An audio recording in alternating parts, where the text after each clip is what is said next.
Hi, my name is Karina Barati. I'm with the Natural History Traveling Museum, and we are here at Meadowview Elementary today. The students are having a wonderful time touring all the exhibits, and we also have the American History Traveling Museum that we take on tour. For the older students and the younger students, enjoy the Natural History Traveling Museum.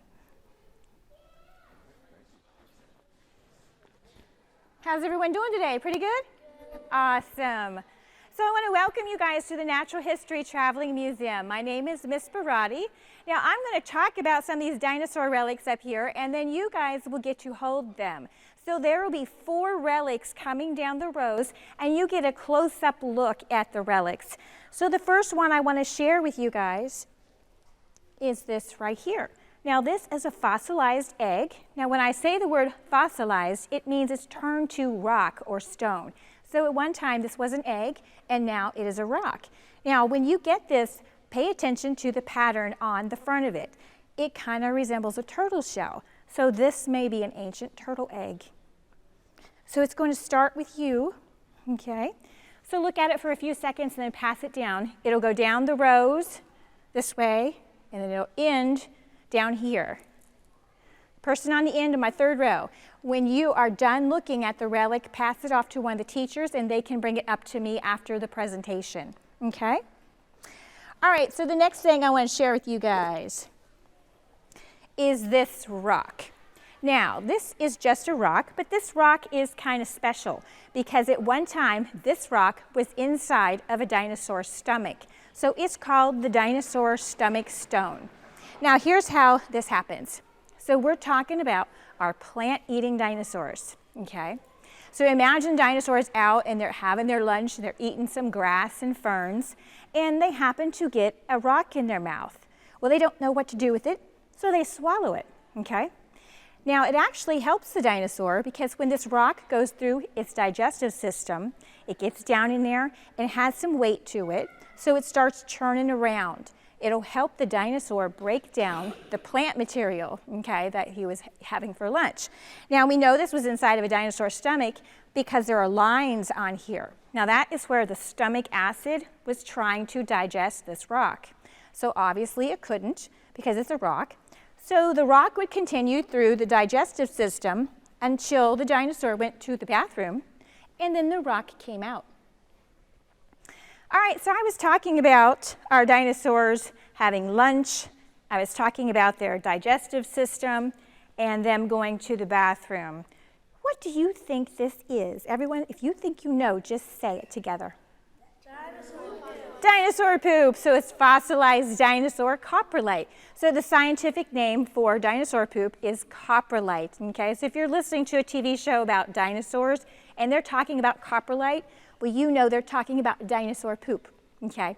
Now it's for you guys to look at.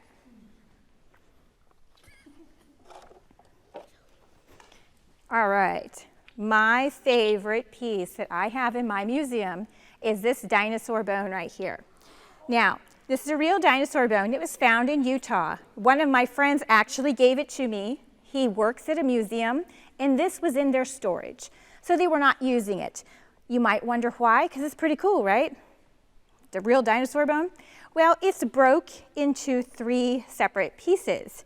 So I think it's cool that it's broke, because now you get to see the inside of a dinosaur bone.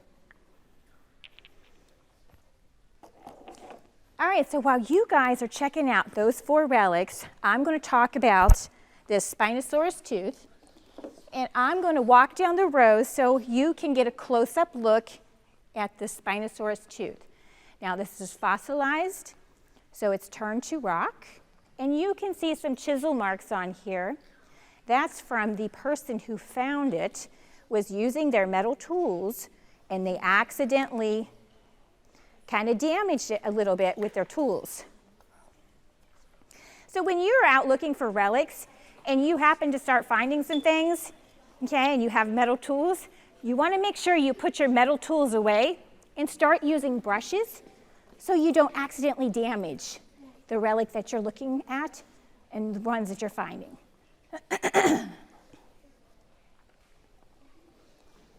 Right here.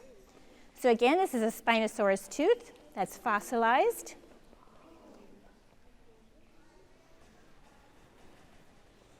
Okay, I'm on my back row. Be ready when I come past you.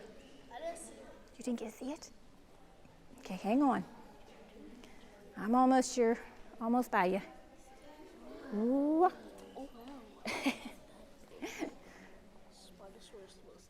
So you can see the little chisel marks on there where it's been damaged.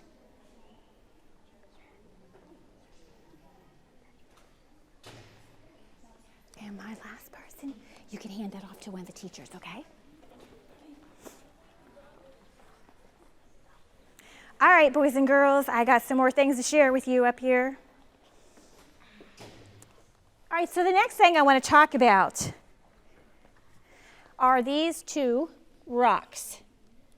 Now, these rocks are very hard types of rocks. One is obsidian and one is a piece of flint. I'm going to talk about the obsidian first. Hang on. Now, obsidian, I have a question for you. Do you know where obsidian comes from? Water and lava. Oh, who said that? You're right. You're right. It comes from lava and water, so it would come from a volcano. Good job knowing that. All right, so here's how it happens. He says lava and water. So we have a volcano that's ready to erupt, okay, and the lava is coming down. If that lava runs into water and cools rapidly, it will turn to obsidian, okay? It's also called nature's glass. Now, it's a cutting tool, so your Native Americans or your cavemen would have used this as a cutting tool. The next one I want to share with you guys is this piece of flint. Now, you can find pieces of flint if you're out in fields looking around. Sometimes in creek beds you can find flint, and sometimes they're shaped like an arrowhead, but this one is a scraper tool, so it's more round. Now, I actually found this one, so I'm always looking for relics when I'm out in the woods and walking around. So this one's pretty cool because whoever owned this used it so much, there's a thumbprint right where my thumb fits. And this is a scraper tool. It would have been held like this and used to scrape the inside of the animal skin. Okay? All right. Let me share these guys with you.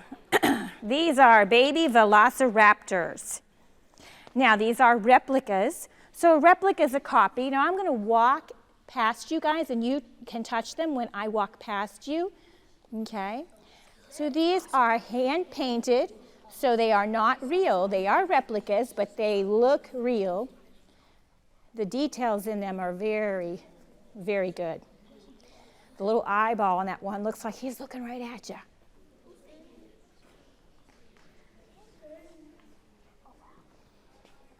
So these are the baby velociraptors.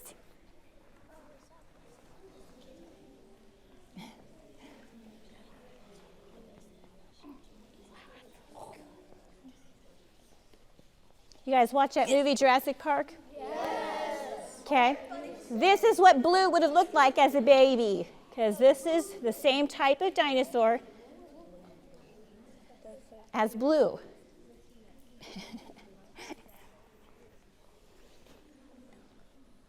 Oh, God. That's weird. Ooh. He's pretty cute. Aww. If you notice the one, he's asleep. So it must be a tough job trying to break out of that shell. Either that or he's just being lazy. Okay. And I'm coming your way too. There you go. Okay. I want to share one last thing with you guys, and then we'll break down into our smaller groups and tour the rest of the museum. All right, so this is a geode, and I'm going to tell you how to find geodes. Now, geodes are rocks that have crystals growing on the inside, okay? Now, this one has not been cracked open, so this is a full-size geode. Now, one way to tell if you have found a geode is to look at the shape of the rock. If it's more round, okay, then you know you might have found a geode. Another way to tell is by looking at the colors on the actual rock. This one has kind of a rusty red and some milky white through here. Now, I know. let me show you one that's been cracked open. Now this is a chunk. It would have been about this big around, okay? It's kind of purple. You don't see very many purple rocks out there, do you? No. So this one is what it looks like on the inside. This one's pretty cool. No, I won't pass that one out. Now this geode would have been about this big around, okay? And you can see the color of this one's kind of a brown, a little bit of red. This has been cracked open and cut and polished, okay? So they've shined it up. It's actual crystal. I wish it was gold. And then, of course, this one that's glued down to the driftwood, this one is a really pretty color. All right, so here's what we're going to do now. I'm going to give you your set of instructions, and then we are going to tour the rest of the museum, okay? So I'm going to break you guys down into 4 smaller groups, and then I'm going to assign you to your table area. You will stay at that particular table until I help you rotate, all right? So the first table is rocks and fossils, and there are more geodes there as well, so you can check out the geodes on that table. The second table is our insect table and plants. The third table down is the colorful baskets and a fossil rub. So what you'll do with that is you'll pick your fossil plate. There's leaves, there's butterflies, there's bugs. So you'll pick one you want to do, put it on the table. You're going to put your paper on top, okay? Then you're going to take a crayon and go over it, and you may keep that paper. Make sure you put your name on it so you don't lose it. And then the last table is the ocean life. Please check out the showcase. There's a megalodon tooth in the showcase. Okay. I'm going to break you guys down into your groups and then send you on your way.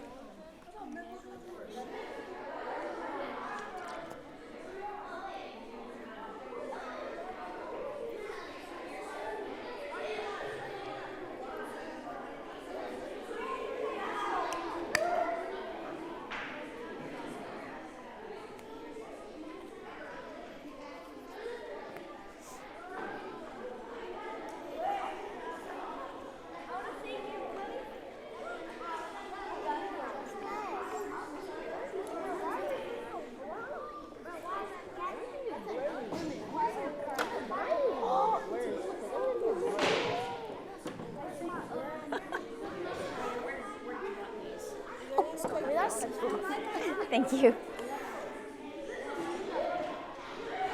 Okay.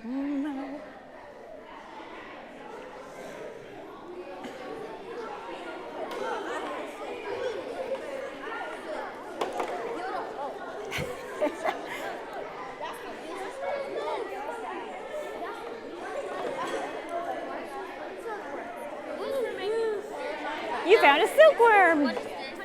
That one is a moth. So first, he makes a cocoon, and then he turns into a moth.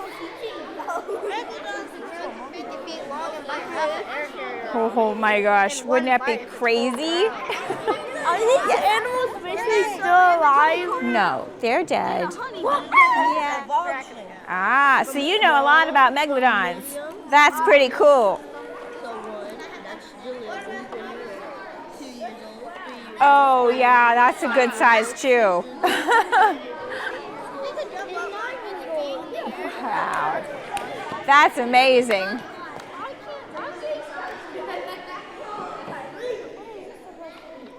Oh, sorry, hon.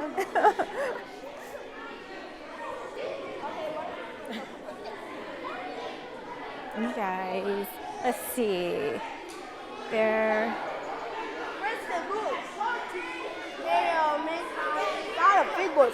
It is. Isn't he cute? You can see his eyeballs right there. And it got bigger claw and it's smaller claw. That is a baby octopus, and so isn't this one? Bigger crabs eat dirt and These are squids. I do too. That one's really cute. And I like this. Yeah, me too. Yeah. What happened to the other day? I don't know. Okay, let me check for. Are these real? Yep. But they're dead. Yeah, I know. It's a good thing too, because they'd probably pinch you.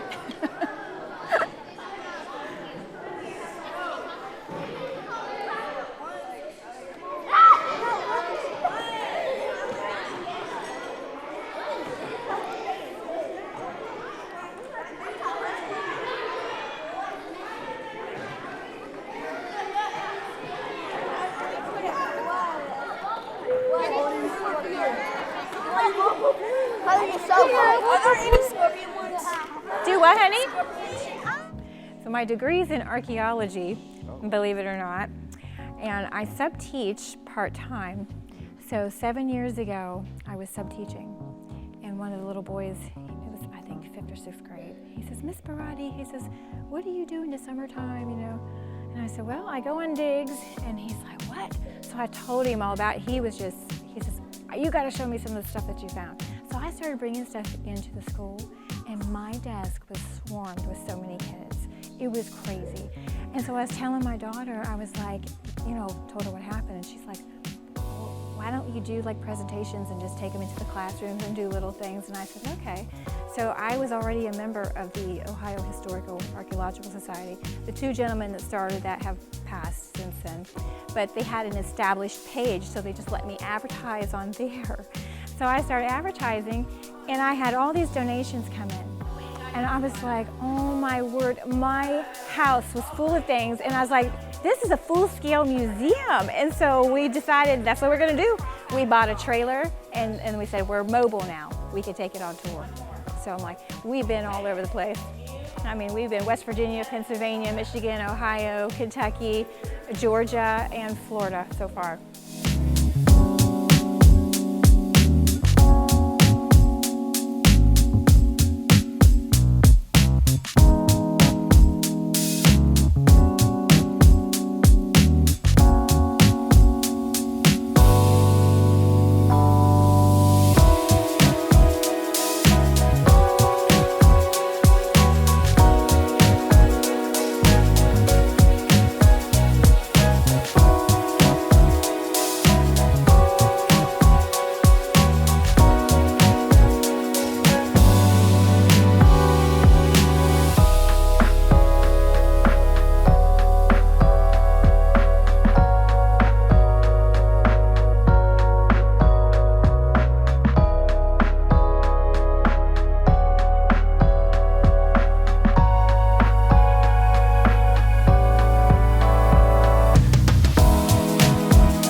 Here from Meadowview Elementary, and if you are interested in a museum visit from our company, you can find us on Facebook under Ohio's Historical Archaeological Society or under my personal Facebook page, Karina Barati.